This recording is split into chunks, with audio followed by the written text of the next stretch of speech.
तो आइए देखते हैं श्री सुखदेव जी बोले, हे राजन परिषद, आज जब भोले बाबा ने उस विष का पान किया और जब विष का पान किया है, जीवों का उद्धार किया है, जब समुद्र मंथन हो रहा है, बताया है कि इस समुद्र मंथन से 14 रत्न निकले। पहले तो वासुक नाग के मुख से आग निकली, फिर जहर निकला और इसी समुद्र मंथन से एक 7 मुख का घोड़ा निकला, जो दैत्यों के राजा बलि को दे दिया गया। ऐरावत हाथी निकला, इंद्रदेव को दे दिया गया। कमल पर बैठी हुई बड़ी सुंदर कन्या निकली, जो भगवान विष्णु को दे दी गई, जिस कन्या का नाम लक्ष्मी रखा गया। शंख निकला, चक्र निकला, गधा निकला, कल्प वृक्ष निकला, कौस्तुभमणि निकली, मदरा निकला, जिसे आजकल शराब बोलते हैं। और सबसे बाद में बताया है कि सबसे अंत में अमृत का कलश निकला। और जैसे ही अमृत का कलश निकला तो दैत्य और देवताओं में आपस में विवाद होने लगा। जिस अमृत को सुधा कहते हैं, तो क्या हुआ,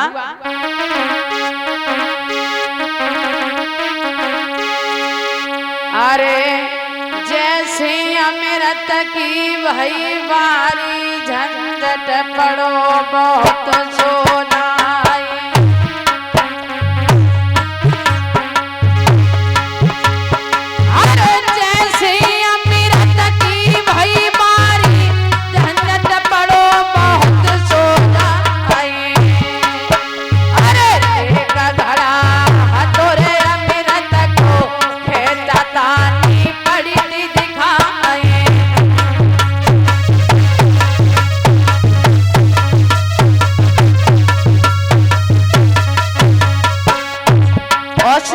इस अमृत को कुंभ भी कहा गया है।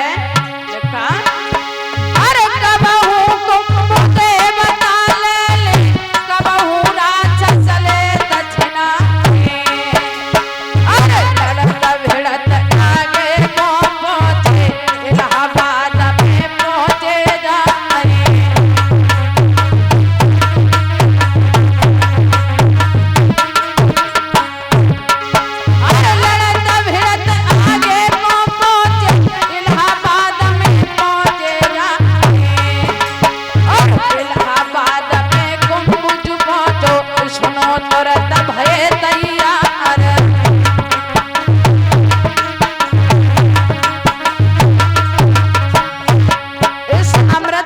कलश को कुंभ भी कहा गया है। जब दैत्य और देवताओं में आपस में विवाद होने लगा, कहीं इस अमृत के कलश को, उस कुंभ के कलश को दैत्य छीन लेते हैं तो कई देवता छीन लेते हैं। बताया है परीक्षित महाराज कि लड़ते झगड़ते इलाहाबाद में पहुंचे हैं। जब उस अमृत के कलश को इलाहाबाद में रखा है तो आज भी इलाहाबाद में कुंभ का मेला पड़ता है। बताया भगवान विष्णु ने मन में विचार किया कि जिन देवताओं के पीछे मैंने इतना बड़ा समुद्र मंथन कराया, और मुझे ऐसा लग रहा है यदि कहीं राक्षसों ने इस अमृत का पान कर लिया तो सभी देवता मारे जाएंगे।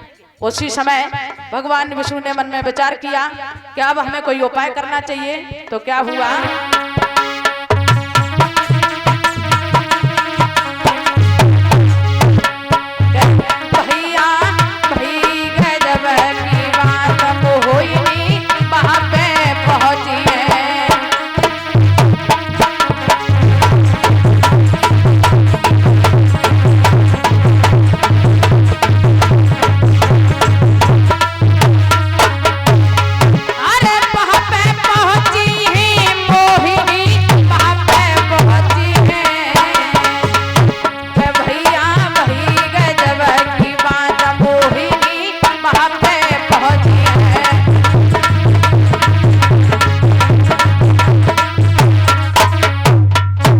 भगवान विष्णु ने मन में विचार किया कि जिन देवताओं के पीछे मैंने इतना बड़ा समुद्र मंथन किया और यदि कहीं राक्षसों ने अमृत का पान कर लिया तो सभी देवता मारे जाएंगे। उसी समय भगवान विष्णु ने सुंदर मोहिनी रूप धारण किया, 16 श्रृंगार किए और जहां दैत्य और देवताओं में आपस में विवाद हो रहा था वही पहुंच गए। एक राक्षस ने भगवान की तरफ देखा कि ये देखने में बड़े सुंदर हैं। वो राक्षस नहीं समझा, पूछने लगा, अरे मोहिनी आप कौन हैं, आप कहां से आई हो? भगवान विष्णु झूठ बोल गए, कहने लगे, अरे भैया, अरे आप जानते नहीं मैं सुंदरी, मेरा नाम सुंदरी है। लेकिन भैया ये बताओ कि आप लोग आपस में इतना झंझट क्यों कर रहे हैं? तो वो राक्षस नहीं समझा, कहने लगा, अरे देवी जी, ये जो समुद्र मंथन हुआ है और इस समुद्र मंथन से जो अमृत निकला है, उस अमृत के पीछे हम लोग आपस में विवाद कर रहे हैं। अरे मोहिनी, आप मेरा एक काम कर दो। बोले क्या? अरे मोहिनी जी, अगर आप इस अमृत का बंटवारा कर दो तो कैसा रहेगा? भगवान विष्णु मन ही मन में प्रसन्न हुए और सोचने लगे, मैं तो इसीलिए आया हूं। उसी समय भगवान विष्णु सभी देवताओं को समझाते हैं और राक्षसों को भी समझाते हैं, भैया चिंता मत करो, जितने भी देवता हैं वो सभी देवता एक लाइन में बैठ जाएंगे और जितने भी राक्षस हैं वो अलग लाइन में बैठ जाएंगे। भगवान विष्णु ने छल कर दिया, एक लाइन में सभी देवताओं को बैठा लिया, एक लाइन में सभी राक्षस, दोनों घड़ों को पास में रख लिया, जिसमें मदरा थी उसे भी रखवा लिया, जिसमें अमृत था उसे भी रख लिया। लेकिन महाराज बताया कि जब अमृत का पान कराया तो हुआ क्या?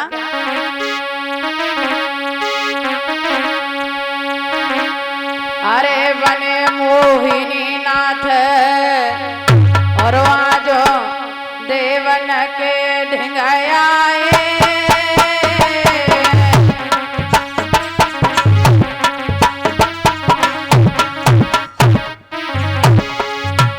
और देख के सोरूप राक्षस मन में अरसाए। भैया देख के सोरूप राक्षस दिल में अरसाए।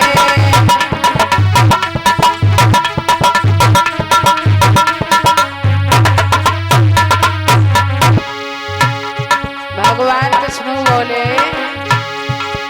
अरे मोहिनी बचन चारो है, अरे मोहिनी बचन चारो है,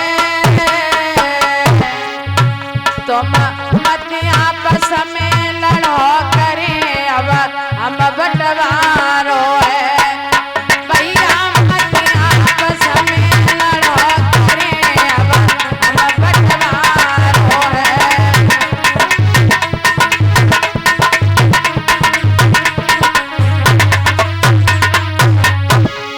ऐसा ही नहीं, अरे खुशी सबके मन में छाई, अरे खुशी सबके मन में छाई, और अमृत मदरा घड़ा के भैया दोनों रखवाई।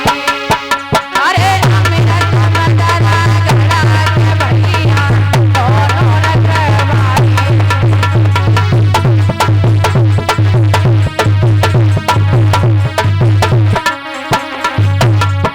लेकिन भगवान विष्णु ने छल कर दिया, जिसमें अमृत थी, जिसमें सुधा थी, वो तो सभी देवताओं को मिलाते जा रहे हैं। हुआ क्या?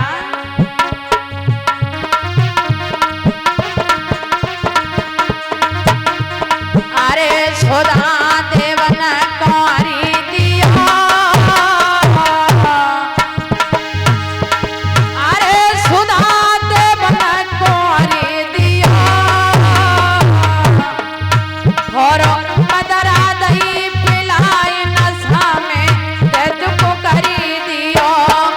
भैया मदरा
भगवान विष्णु ने छल किया, एक तरफ सभी देवताओं को बैठा दिया, एक तरफ सभी राक्षसों को। लेकिन परीक्षित महाराज, एक राक्षस बहुत चालाक था, जो राहु नाम का राक्षस था। उसने मन में विचार किया, इसका मतलब एक लाइन में सभी देवता एक तरफ सभी राक्षस हैं, इसका मतलब हमारे साथ में धोखा हो सकता है। तो जो राहु नाम का राक्षस था, जहाँ सूर्य और चंद्रमा बैठे थे, जाकर के ठीक सूर्य और चंद्रमा के बीच में बैठ गया। भगवान विष्णु नहीं समझे। भगवान विष्णु ने क्या किया कि देवताओं के साथ साथ उस राक्षस को भी अमृत का पान करा दिया। और जब अमृत का पान करा दिया, बताया है इस दृश्य को सूर्य और चंद्रमा ने देखा। सूर्य चंद्रमा की नजर पड़ी उस राहु पर, कहने लगे, अरे प्रभु ये क्या हुआ? अरे जिन्हें राक्षसों के ऊपर आपने इतना बड़ा समुद्र मंथन कराया और आपने फिर भी एक राक्षस को अमृत का पान करा दिया। भगवान विष्णु को क्रोध आया। भगवान विष्णु ने चक्र को हाथ लिया और जैसे उस राहु को मारा तो महाराज वो अमृत का पान कर चुका था। पहले तो राहु था, अब दूसरा प्रकट हुआ जिसका नाम केतु रखा गया। बोली वृंदावन बिहारी लाल की, राधा कृष्ण की। भगवान विष्णु समझ गए, इसका मतलब इस राक्षस ने अमृत का पान कर लिया। मैं इसको जितना ही मारता रहूंगा, ये उतना ही अपना रूप बढ़ाता रहेगा। भगवान विष्णु ने उस राक्षस को वहीं छोड़ा और सभी देवताओं को अमृत का पान कराया। तो जो दुर्वासा ऋषि का श्राप लगा हुआ था, उन देवताओं को आज उस श्राप से मुक्त हुए और सभी राक्षसों से सभी देवता मिलकर के अपनी विजय हासिल करते हैं। बोली वृंदावन बिहारी लाल की, राधा कृष्ण की। तो आइए छोटा सा भजन, आगे बड़ी सुंदर कथा है वली चरित्र की। तो छोटा सा भजन बोलेंगे सभी भक्त ताली बजा करके।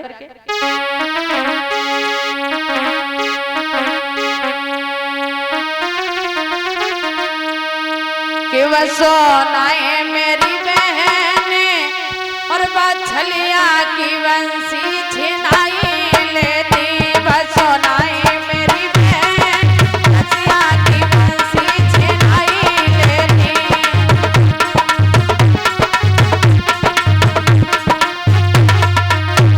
वसोनाए मेरी बहन रसिया की बंसी छिनाई लेती।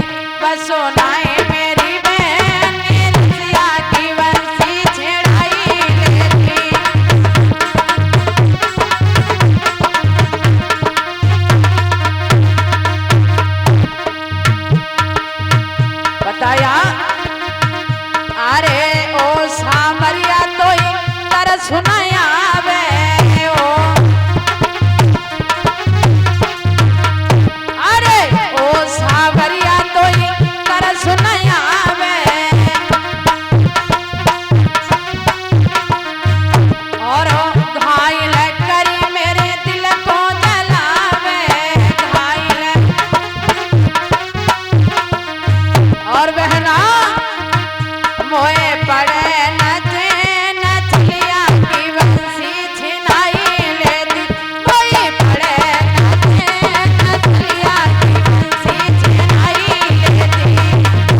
तो आइए देखते हैं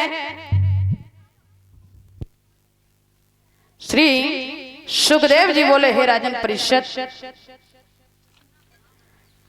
जैसा कि कल सभी भक्तों ने शाम की वेला में दीदी के मुखारबिंद से बड़ी सुंदर कथाओं को श्रवण किया, जिसमें प्रहलाद चरित्र की कथा हुई थी, जिसमें हिरण्याकश्यप के प्रहलाद हुए, प्रहलाद के हुए पहलोचन, पहलोचन के गर्भ से हुए राजा बलि।